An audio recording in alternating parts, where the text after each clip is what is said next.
All right, welcome to The Explainer. Today we are getting into something that, I gotta tell you, might just flip your whole idea of success on its head. This isn't about some new life hack. No, we're talking about a real shift in who you are, not just what you're doing. I mean, you've asked yourself this before, right? We all have.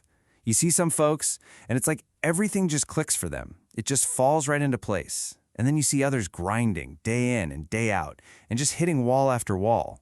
Well, it turns out the answer isn't about working harder. It's about this hidden law that's kind of running the whole show. It's called the law of becoming. And the whole idea is that your life isn't really shaped by what you do. It's shaped by who you are being. Think about that caterpillar. It's not trying to act like a butterfly. It doesn't put on little wings and try to fly. No, it goes through a total, complete internal transformation. It becomes. And that's the same principle for us. So here's the real key. Your identity, who you are being. That's the cause.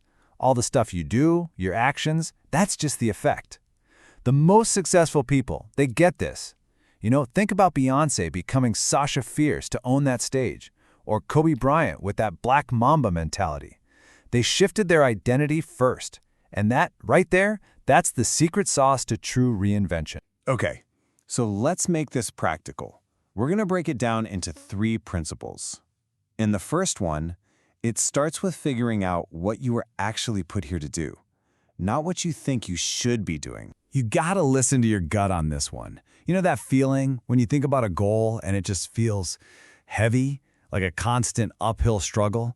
That's your inner self screaming, "This isn't it." The source calls that a foreign goal. It's something you picked up from society, from your family. It's not yours. It's not authentic. And man, this quote from MJ's camp just says it all. When you find your true goal, you're not counting the hours. It's not work anymore. It's passion. It's an obsession. He wasn't clocking in to play basketball. He was in love with the game itself. That's the feeling. That's what you're aiming for. Now, check this out, because this is where it gets kind of deep. We always think it's our personal will fighting against fate, right?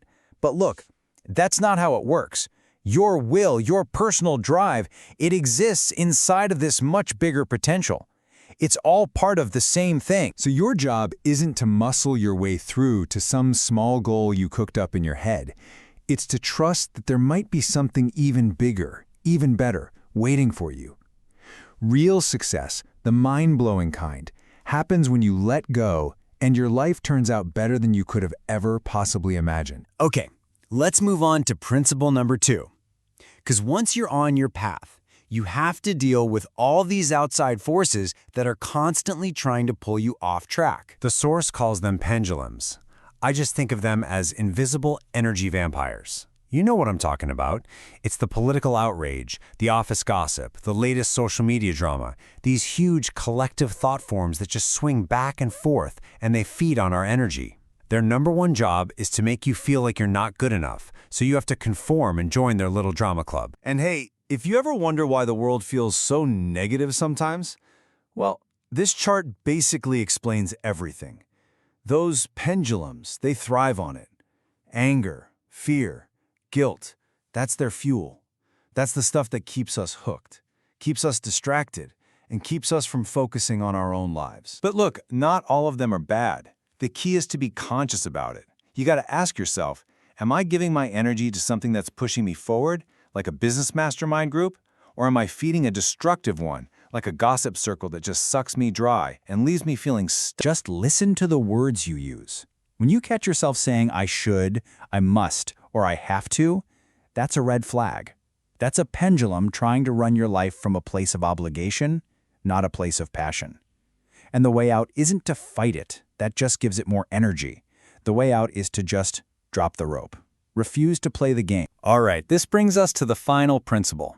This one is all about getting over your own internal stuff, that internal resistance, so you can build some real, unstoppable momentum. So many of us go through life like this, with one foot on the gas and one foot on the brake, right? Intellectually, in your head, you want to move forward, you want to grow.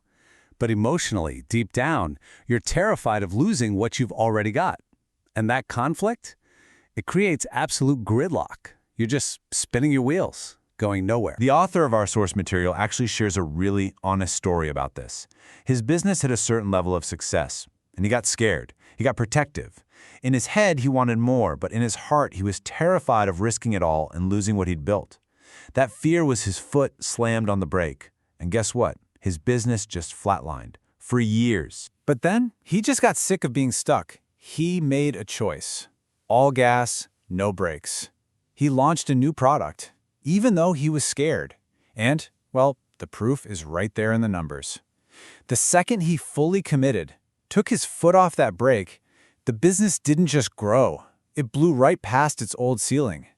He had to risk it all to get the reward. So this all brings us to the last piece of the puzzle. And for me, this is the most powerful insight of all. It completely reframes what personal growth even means. See, we're all taught that self-improvement is about adding things. You got to become more confident, more disciplined, more of something you think you're missing. We're always trying to build a better version of ourselves, right on top of the old one. But real transformation, it's about subtraction. It's about letting go. It's about dropping all the false conditioning, all the expectations, all the armor you've been carrying around for years. When you finally drop what's fake, your true self can finally come out and breathe. The goal is just to be okay with being you, right here, right now. Don't puff up your chest and pretend you're stronger than you are. Don't shrink down and play the victim. Just drop the armor. Let people see you, for real. That's where the power is. So I want to leave you with this one question to really think about. For real, what part of your fake self is holding you back? Is it a fear you have? Is it a story you keep telling yourself? What piece of that armor can you just decide to put down, starting today, to finally unlock the person you were always meant to become?